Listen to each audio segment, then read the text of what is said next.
Hello everyone, once again welcome back. Student, आज हम बात करेंगे एनवायरमेंटल साइंस में क्लासिफिकेशन ऑफ इकोसिस्टम। ठीक है, इकोसिस्टम की क्लासिफिकेशन की बात करेंगे और उसके बाद हम बात करेंगे कुछ स्पेसिफिक डेफिनेशन। जैसे कि हमने बात करी यहाँ पे इकोलॉजिकल निके, ठीक है, बायोमास और बायोस्फीयर की। तो ये हमारा आज का टॉपिक है अंडर एनवायरमेंटल साइंस, जो हम कवर अप करने वाले हैं हमारे आज के इस वीडियो लेक्चर में। होप सो आपको एनवायरनमेंट के सारे टॉपिक बहुत अच्छे से समझ में आ रहे होंगे। अगर किसी भी टॉपिक में आप प्रॉब्लम है तो आप मुझे बताइए, ताकि मैं नेक्स्ट वीडियो लेक्चर उसी टॉपिक पे उसी प्रॉब्लम पे डिलीवर करूँ। ठीक है, आज हमारा टॉपिक है क्लासिफिकेशन ऑफ इकोसिस्टम। तो यहाँ पे इकोसिस्टम को हमने दो पार्ट्स में डिवाइड करा। Natural ecosystem categorize in two part. First one is terrestrial ecosystem और second one is aquatic ecosystem. ठीक है, टेरेस्ट्रियल हमें बात कर रहे हैं लैंड की, यानी कि लैंड इकोसिस्टम। तो यहाँ पे हम बात कर रहे हैं टेरेस्ट्रियल इकोसिस्टम को अगेन कैटेगराइज किया गया, डिवाइड किया गया थ्री पार्ट्स में। जो फर्स्ट वन है फॉरेस्ट इकोसिस्टम, सेकंड वन है ग्रासलैंड इकोसिस्टम और थर्ड है डेजर्ट इकोसिस्टम। यानी कि जो तीनों ही हमारी एरिया है। यहाँ पे हमने बात करी फॉरेस्ट इकोसिस्टम। तो हर एक इकोसिस्टम में बहुत सारे कम्युनिटी है ऑर्गेनिज्म की। ठीक है, यानी कि बहुत सारे ऑर्गेनिज्म, उनकी कम्युनिटी है, बहुत सारी स्पेशीज़ उनमें आपस में मिली हुई हैं, जो आपस में क्या है, इंटर रिलेटेड है। किसके लिए? अपनी अपनी फूड, अपनी अपनी एनर्जी फ्लो के लिए।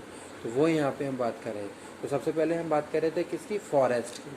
तो आपने देखा होगा फॉरेस्ट में बहुत सारे ऑर्गेनिज्म, ठीक है, माइक्रो ऑर्गेनिज्म, और वो क्या है, आपस में इंटर रिलेटेड भी हैं, कम्युनिटी में काम कर रहे हैं। ठीक है, पॉपुलेशन में है, कम्युनिटी में है, और आपस में क्या है, इंटर रिलेटेड है। तो वो यहाँ पे हम बात कर रहे हैं किसमें? Forest ecosystem. Second one student, हम बात कर रहे हैं किसकी? ग्रास लैंड इकोसिस्टम, यानी कि ग्रास लैंड की बात कर रहे हैं।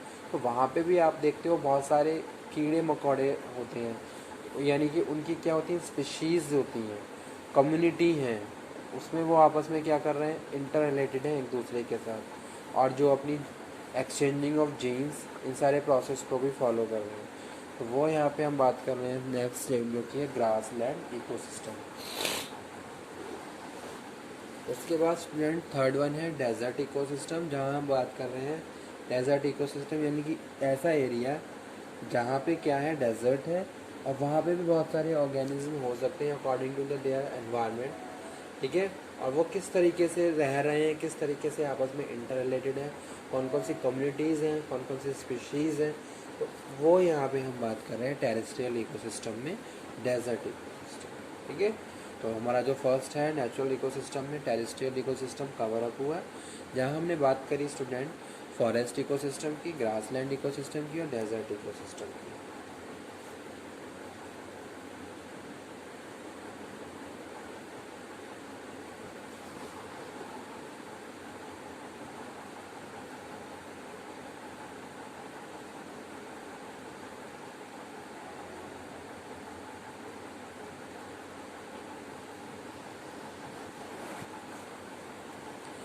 नेक्स्ट हम बात करेंगे एक्वेटिक इकोसिस्टम। जैसे कि नाम से ही पता है, एक्वेटिक यानी कि पानी। तो यहाँ पे हमने इसको टू पार्ट्स में डिवाइड करा है। फर्स्ट है फ्रेश वाटर इकोसिस्टम और सेकंड है मैरीन इकोसिस्टम। तो fresh water ecosystem again categorize divided in two parts, running water और स्टैंडिंग वाटर। ठीक है, तो दोनों में ही क्या है, बहुत सारी स्पेशीज़ आपको देखने को मिल जाएंगी, यानी कि बहुत सारे ऑर्गेनिज्म है, लिविंग बींग्स है, और वो लिविंग बींग्स, उनकी बहुत सारी कम्युनिटी आपको मिल जाएगी। ठीक है, और उनका भी क्या है, अपना एक क्या है, एनर्जी फ्लो है, फूड चेन है, इस पर वो क्या कर रहे हैं, आपस में क्या है, इंटर रिलेटेड है एक दूसरे के साथ। तो वो यहाँ पे हम बात कर रहे हैं फ्रेश वाटर इकोसिस्टम में, रनिंग वाटर और स्टैंडिंग वाटर। ठीक है, और सेकंड है मैराइन इकोसिस्टम। तो क्लासिफिकेशन ऑफ इकोसिस्टम हमने कवर अप किया। उसके बाद स्टूडेंट आ जाते हैं कुछ, सेकंड है मैन मेड इकोसिस्टम, जैसे कि गार्डन है, डैम्स हैं, क्रॉपलैंड है, वीट राइस है। तो ये सारे क्या है, मैन मेड इकोसिस्टम है, यानी कि जो भी हमारे एनवायरनमेंट में, जो भी सराउंडिंग में जो भी चीज़ें हैं, वो कहीं ना कहीं हमारे इकोसिस्टम का पार्ट है। ठीक है,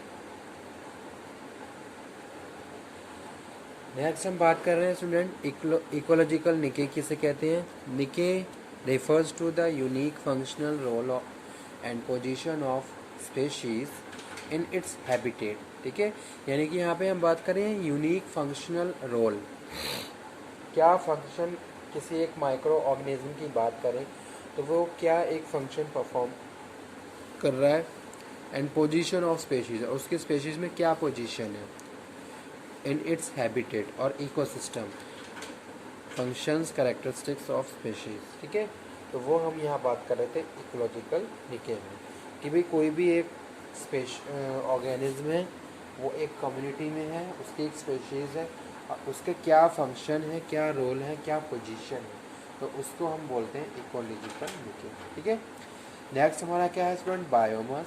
बायोमास में हम बात कर रहे हैं the terrestrial part of biosphere is divisible into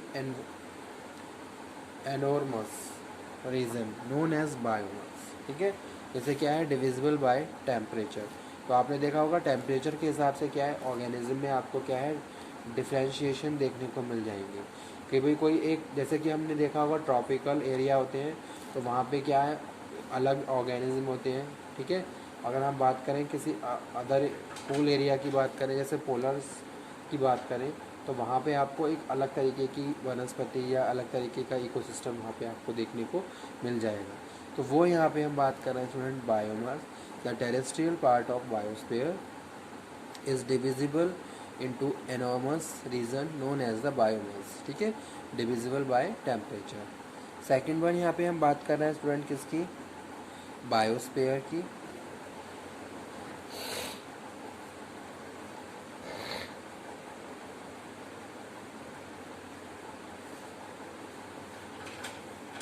तो बायोस्फीयर में हम बात कर रहे हैं क्या, biological component of earth which include the lithosphere, hydrosphere और एटमॉस्फेयर। तो पहली चीज़ क्या है, बायोस्फीयर क्या है, biological component of the earth है। क्या हम बात कर रहे हैं किसकी, लिथोस्फीयर की, हाइड्रोस्फीयर की और एटमॉस्फेयर की। Biosphere include the all living organism. ठीक है, बायोस्फीयर क्या कर रहा है, बायोस्फीयर इंक्लूड करता है सारे लिविंग ऑर्गेनिज्म को।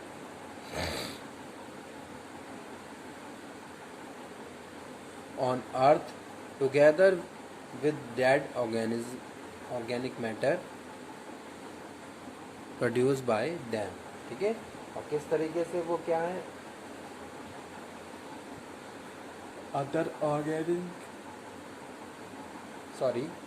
ऑर्गेनिज्म के साथ इंटर रिलेटेड है, और किस तरीके से अपने फूड के लिए आपस में क्या है इंटर रिलेटेड है, एनर्जी फ्लो के लिए इंटर रिलेटेड है, वो यहाँ पे हम बात कर रहे हैं बायोस्फीयर। ठीक है, तो आज का हमारा टॉपिक यही था जिसमें हमने बात करी क्लासिफिकेशन ऑफ इकोसिस्टम, इसमें हमने बात करी टेरेस्ट्रियल इकोसिस्टम और ग्रासलैंड इकोसिस्टम और man made ecosystem. Man made ecosystem में हमने बात करी थी garden, dams, cropland, wheat, rice etcetera. ठीक है, टेरेस्ट्रियल इकोसिस्टम में हमने बात करी थी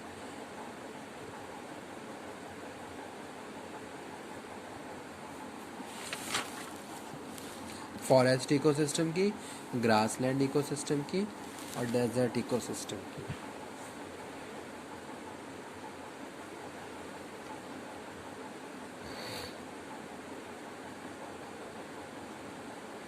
तो एनवायरनमेंट का ये टॉपिक हमारा कवर अप हुआ। ठीक है, नेक्स्ट टॉपिक में, नेक्स्ट लेक्चर में स्टूडेंट हम नेक्स्ट टॉपिक कवर अप करेंगे। अब तक मैंने जितने भी लेक्चर डिलीवर करे हैं उनमें अगर आपको कोई प्रॉब्लम है तो आप बताइए। ठीक है, ताकि हम साथ के साथ आगे बढ़ते रहें और फाइनली हमारा जो भी ऑब्जेक्टिव है उसको हम अचीव करें, टाइम पे हमारा सिलेबस कवर अप हो ताकि एग्ज़ाम में हमें प्रॉब्लम ना हो और मल्टीपल रिवीजन हमारे हो जाएं। ठीक है, तो उसके लिए हम बात कर रहे हैं किसकी, एनवायरनमेंट के इस पोर्शन की जो हम कवर अप कर रहे हैं अपने BBA प्रोग्राम में।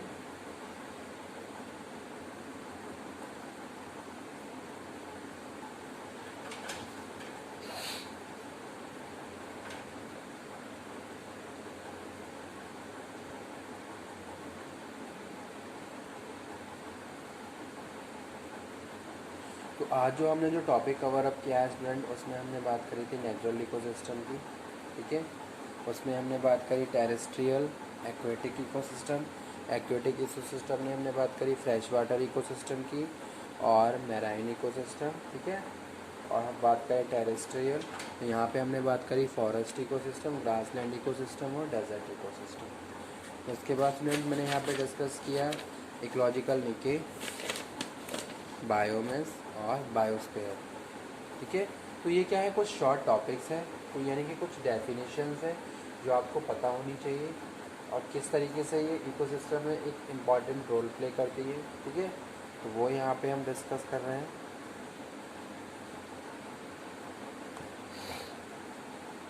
एनवायरनमेंट का पोर्शन जो भी आपके एग्ज़ाम में आने वाला है या जो भी पेपर है, तो उसमें हम बात करते हैं हमारे करंट इश्यूज़ के बारे में। अगर कोई भी आप पेपर उठा के देखिए, तो जब भी वो पेपर होता है उस टाइम में जो करंट इश्यूज़ चल रहे होते हैं, तो कहीं ना कहीं उन सब चीज़ों से कनेक्टेड होता है, ठीक है। बेसिक्स आपके क्लियर होने चाहिए, लेकिन साथ के साथ जो करंट प्रॉब्लम्स हम फेस कर रहे हैं उन पे हमें ज़्यादा फोकस करना है और उनकी प्रॉपर वेल प्रिपरेशन करनी चाहिए, ठीक है। क्योंकि आज के टाइम में क्या है, जो क्वेश्चन पेपर है इस तरीके से डिज़ाइन किए जाते हैं कि जैसे जो भी करंट इश्यूज़ चल रहे हैं वहाँ पे उन सारी चीज़ों को कनेक्टेड किया जाता है, वहाँ पे उनको ऐड किया जाता है। तो कहीं ना कहीं ये इस तरीके से हम अपनी अच्छी तैयारी कर सकते हैं और हाईएस्ट मार्क्स भी स्कोर कर सकते हैं, ठीक है। और साथ के साथ ये एक इम्पॉर्टेंट सब्जेक्ट है जिसकी अवेयरनेस जिसकी नॉलेज हमें होनी चाहिए, ताकि हम अपने एनवायरनमेंट को प्रिजर्व कर सकें, उनमें जो भी चेंजेस हो रहे हैं उनको कंट्रोल कर सकें, ताकि उसका एक नेगेटिव इफ़ेक्ट हमारे एटमॉस्फेयर पे, हमारी सराउंडिंग पे और हमारे ऊपर ना पड़े, ठीक है। तो वो स्टूडेंट यहाँ पे हम बात कर रहे हैं किसमें, एनवायरमेंटल साइंस में। Okay, thank you very much.